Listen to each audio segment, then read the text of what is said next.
Government scraps hotel quarantine requirement for arrivals. Tourism and business sector welcomes the move, but the catering sector wants further relaxations. The city's COVID infection numbers falls by about 600 cases.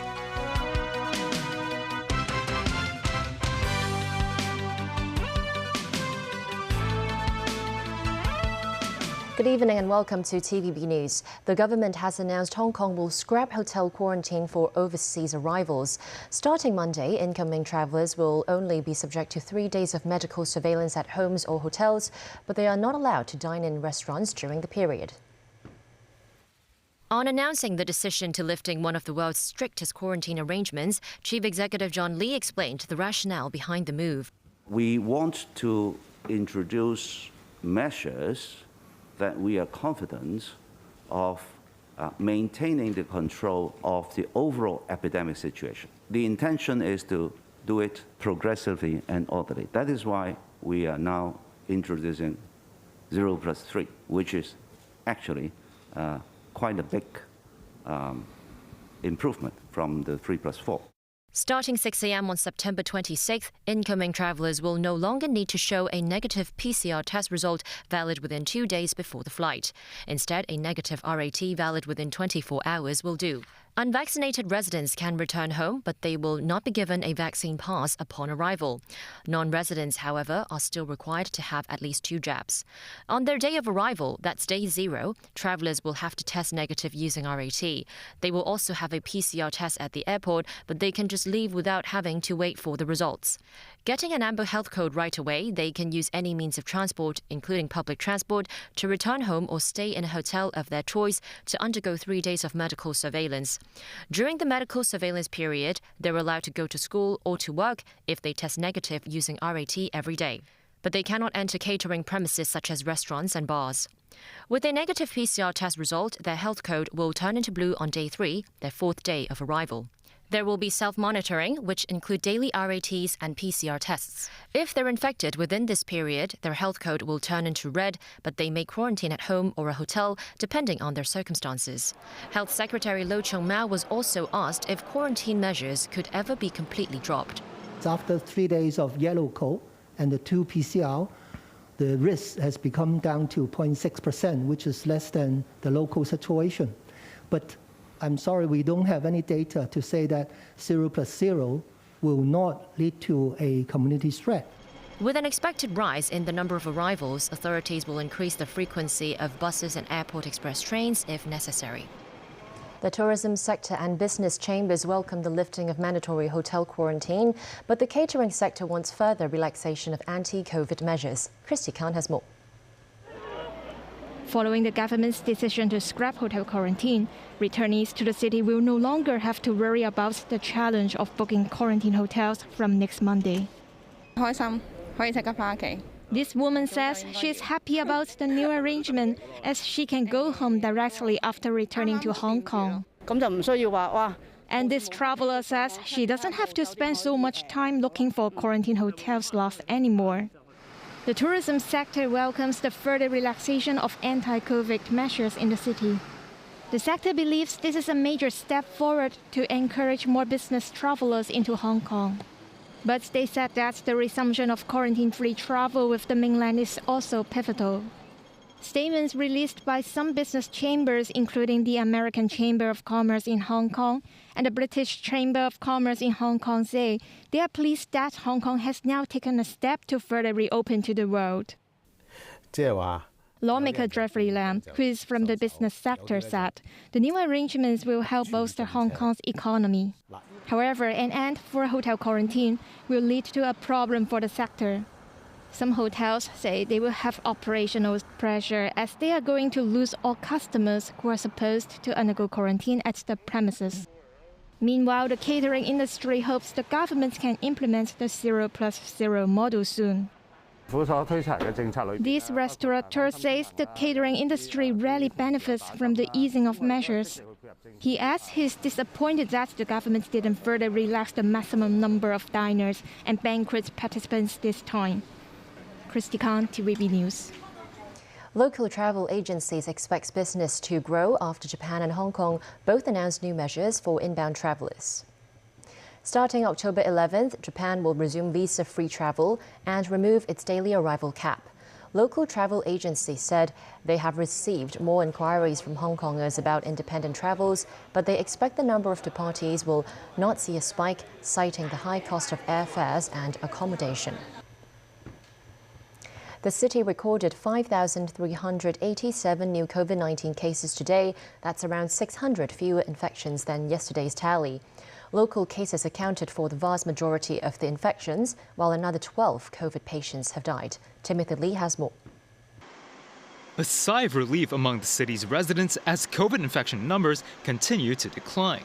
6 care homes reported infections involving 8 residents, and 25 close contacts had to be quarantined.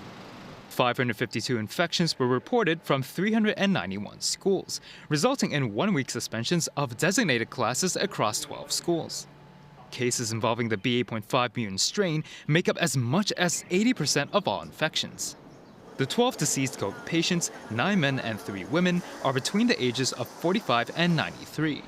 4 of them were not triple jabbed. Health authorities reiterated that the prerequisite for Hong Kong to return to normalcy is related to the capability of the public healthcare system. We're still, setting the target of resuming our medical services up to 80%. But of course, we can't do that overnight. For many days, we have been working towards that direction. The hospital authority announced that as the pandemic has plateaued, it has returned to the second phase of its bed allocation contingency plan, and certain non-emergency medical services have resumed. Starting tomorrow, 4 general outpatient clinics, which previously halted their services, will be open again. Meanwhile, 8 designated clinics and telehealth service, which is a remote clinic consultation scheme developed by the HA, will continue to be in operation. Timothy Lee, TVB News. A private doctor suspected for issuing dubious COVID-19 vaccination exemption certificates has been charged with 3 counts of access to computer with criminal or dishonest intent. He appeared in court this morning. Tai Kong Shing, a 76-year-old doctor, was taken to the Kowloon City Magistracy in prison van. Police arrested Tai and 3 female staff on Wednesday morning for the offence of using a copy of a false instrument. If convicted, it could lead to the maximum sentence of 14 years imprisonment. Authorities seized $760,000 worth of cash, electronics, and several false exemption certificates, which were sold for $4,000 to $5,000 each. In China, a former deputy public security minister who was accused of leading a crime gang of government officials was given a death sentence with a 2-year reprieve. Sun Lijun was also charged with manipulating the stock market and taking bribes. He was convicted by a court in the northeastern city of Changchun for collecting 646 million yuan in bribes, while using his official position in 2018 to manipulate stock trading to help a trader avoid losses. Sun Lijun's conviction adds to a string of senior officials who have been punished in an anti-graft crackdown. Still ahead on tonight's news, some Russians are fleeing the country to avoid going to war with Ukraine. Britain delivers mini budget to boost economic growth. A performance that breaks barriers on World Sign Language Day.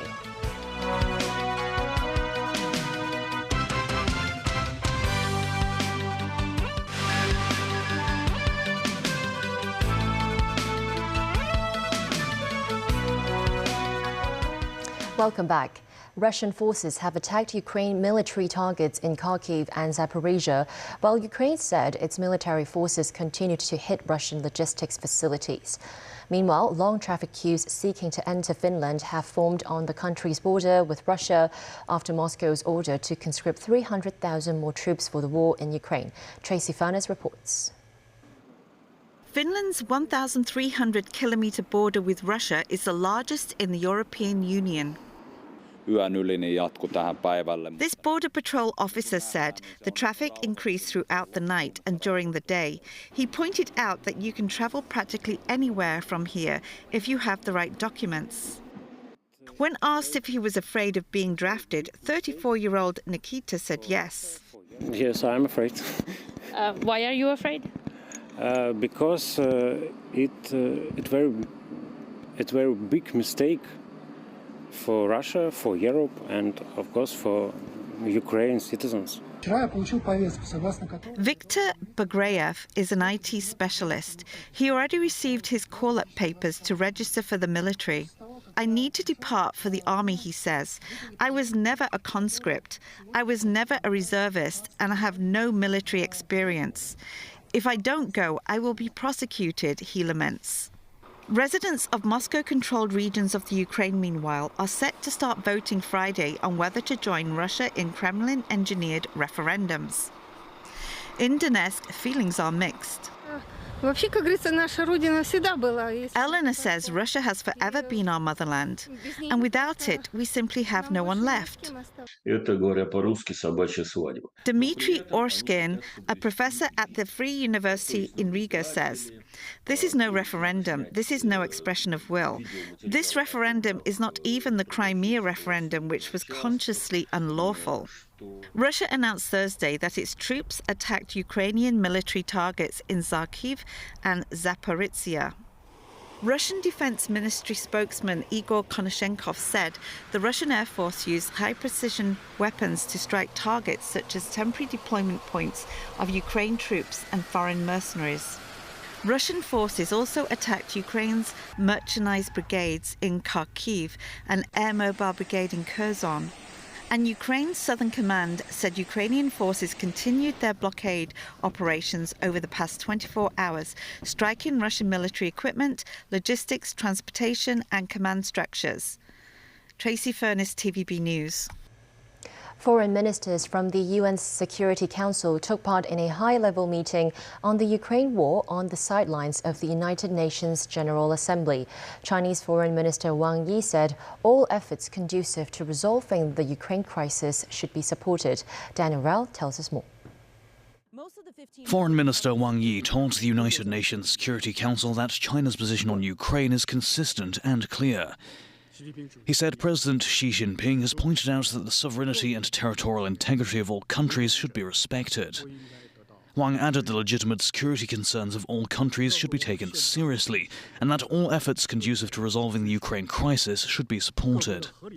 Meanwhile, UN Secretary-General Antonio Guterres said the war has caused unspeakable suffering and devastation in Ukraine, including the potential for nuclear catastrophe, and that it will only lead to an endless cycle of horror and bloodshed. Guterres said countries must step up efforts to prevent further escalation and end the fighting. Every member of this council. U.S. Secretary of State Antony Blinken told the United Nations Security Council that Washington will continue to support Ukraine as it defends itself against Russia's invasion. One man chose this war. One man can end it. Because if Russia stops fighting, the war ends. If Ukraine stops fighting, Ukraine ends. That's why we will continue to support Ukraine as it defends itself and strengthen its hand to achieve a diplomatic solution on just terms at a negotiating table. Blinken argued that the Biden administration believes that Russia's invasion has not only caused massive destruction to Ukraine and the Ukrainian people, but exacerbated multiple other global crises, including potential famines and energy shortages. Blinken also confronted Russia with a string of allegations of war crimes and called on countries that have yet to speak out forcefully against Moscow to do so. Meanwhile, Russian Foreign Minister Sergei Lavrov told the Security Council that the war in Ukraine is effectively Russia versus the collective West. Lavrov repeated his country's claims that Kyiv has been oppressing Russian speakers in Ukraine's east. Lavrov added that Ukraine's Western allies have been covering up what he called the crimes of the Kyiv regime. Daniel Rell, TVB News. Britain's new government has announced a sweeping plan of tax cuts, which would be funded by borrowing. Downing Street's hopes the move would trigger higher economic growth and generate more revenue. This comes as part of Conservative Party plans to address the UK's cost of living crisis and boost economic activity.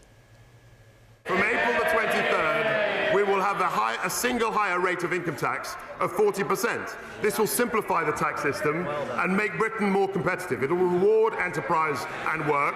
It will incentivise growth. It will benefit the whole economy and the whole country. The statement from Chancellor of the Exchequer Kwasi Kwarteng was billed as a fiscal event rather than a budget. That's because it wasn't accompanied by an analysis of its cost from the Independent Office for Budget Responsibility. Among the other measures included in the plan was a cut on stamp duty, which is a tax on house purchases. The aim is to help families to afford to buy homes. Still, the plan was immediately attacked by the opposition Labour Party for favouring the interests of business over working people. President Joe Biden held his first face-to-face meeting with new Philippine President Ferdinand Marcos Jr. on the sidelines at the UN General Assembly. Biden pledged to strengthen U.S. relations with the nation after what he described as rocky times in the past. The pair discussed tensions in the South China Sea and the long-standing security relationship between the two countries. We'll discuss the South China Sea and disputes in critical global throughway. I've spent a lot of time with not only the president of China but others about the international waters and how they have to be respected. The role of the United States in maintaining the peace in our region is something that is much appreciated by all the countries in the regions and the Philippines especially. Marcos, who is the son of former President Ferdinand Marcos, took office in June. He has said he wants to pursue closer ties with China. U.S. aircraft carrier USS Ronald Reagan and ships from its strike force have arrived at a naval base in Busan in South Korea today. They will join South Korean ships in a military show of force aimed to send a message to North Korea. The joint drills will be the first involving a U.S. aircraft carrier in the region since 2017. South Korean President Yoon Suk-yeol has pushed for more joint exercises as a warning to the North, which conducted a record number of missile tests earlier this year. This after talks failed to persuade the country to end its nuclear weapons and missile development. There's been a new twist over the FBI's seizure of classified documents from former U.S. President Donald Trump's Mar-a-Lago estate in Florida.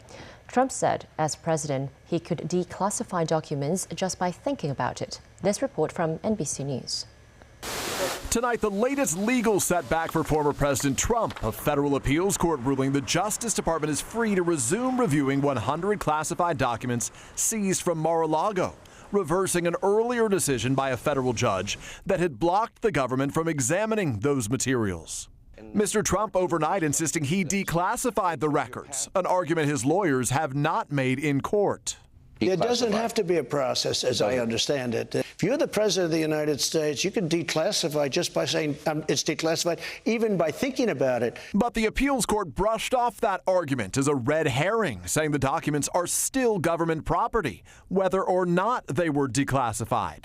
Then there's the new $250 million civil lawsuit against Mr. Trump, as well as Ivanka, Don Jr., and Eric Trump, brought by New York's Attorney General Letitia James. Mr. Trump slamming the suit by James, a Democrat, as a politically motivated witch hunt. She campaigned on it 4 years ago. It was a vicious campaign, and she just talked about Trump, and we're going to indict him, we're going to get him. James is accusing Mr. Trump of inflating his assets to get more favorable loans and better tax rates. The pattern of fraud and deception that was used by Mr. Trump and the Trump Organization for their own financial benefit is astounding. One example she cites, Mr. Trump's 212-acre estate outside Manhattan, bought for $7.5 million, that was later valued at nearly $300 million, on what James says were false claims that it had been zoned for mansions. But Mr. Trump argues the banks were responsible for their own valuations. These are banks that have the best law firms in the world, the biggest and best and most powerful. They do their own work. They don't rely on us. Today is the International Day of Sign Languages. To mark the annual occasion, some performers in Hong Kong have applied sign language to musical and theatre productions for the first time. Various performers across the city, including Disneyland staff member Jackie, have dedicated 1 month's time to incorporate sign language into their dances and acts. As the modified performances are meant for the hearing impaired, the amusement park hired professional sign language tutors to train performers to express rich emotions without the use of music or sound. The move was meant to help those with hearing loss to better integrate into society. That's the news. Thanks for watching.